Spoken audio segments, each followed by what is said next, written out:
આજે જે મોતના સોદાગર તરીકે આજે ભારદારી વાહનો રોજના અહીંયાથી જઈ રહ્યા છે, આજે જે ઇસ્યુ થયો આપણે જોઈ શકીએ છીએ. આગળ એક બાઇકવાળાને અથાડીને આવ્યો, પોલીસની જ ગાડી જે હતી જીપ હતી, પોલીસની જીપને અથાડી. એટલે અત્યારે પોલીસ પણ સુરક્ષિત નથી. બારદારી વાહનનો સમય અલગ આપવામાં આવેલો છે. આજે આ પ્રકારે અહીંયાથી અત્યારે 11:30નો સમય છે. આ જગ્યાએ અત્યારે બારદારી વાહનો કેમ અહીંયાથી જઈ રહ્યા છે?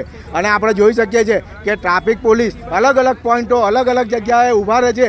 મન ફાવે એમ પબ્લિક જોડે જે છે એ આપણે દંડ વસૂલી રહ્યા છે, પણ આવા વાહનો એમને નહીં જતા દેખાતા નથી. આ મોતના સોદાગર તરીકે ફરનારા વાહનો છે. આજે આપણે જોઈએ અટલાદા બ્રિજ ઉપર જ્યારે એક એક્સિડન્ટ થયેલો ત્યારે એક મૃત્યુ થયેલું. એવા તો ઘણા કેસીસ છે કે આ બારદારી વાહનો ના કારણે મૃત્યુ લોકો પામે છે, પણ એ લોકો ઉપર કોઈ લગામ નથી અને મન ફાવે એમ એ લોકો મોતના સોદાગર તરીકે ફરતા હોય છે. આ એ લોકોની પોલીસની રહેમ નજર છે, વીએમસીની જે ભ્રષ્ટાચાર કરી રહ્યા છે આ લોકોને કટકી મળી રહી છે.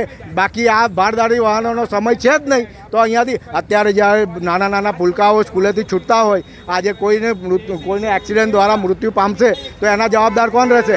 આજે હું તમને એ જ કહેવા માગું છું કે આ લોકોને તાત્કાલિક ધોરણે બંધ કરાવે અને જ્યારે લૂંટ જ્યારે ચલાવી રહ્યા છે અને પબ્લિકને જ્યારે દંડ લે છે તો આવા લોકો જોડે દંડ કેમ વસૂલાતો નથી?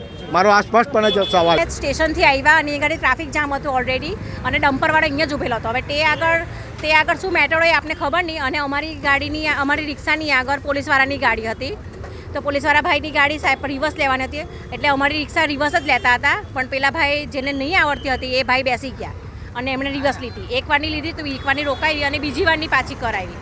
તો બીજી વારમાં એમણે પાછી છે ને ત્યાં રિક્ષા આખી ટચ લગાવી દીધી વધારે.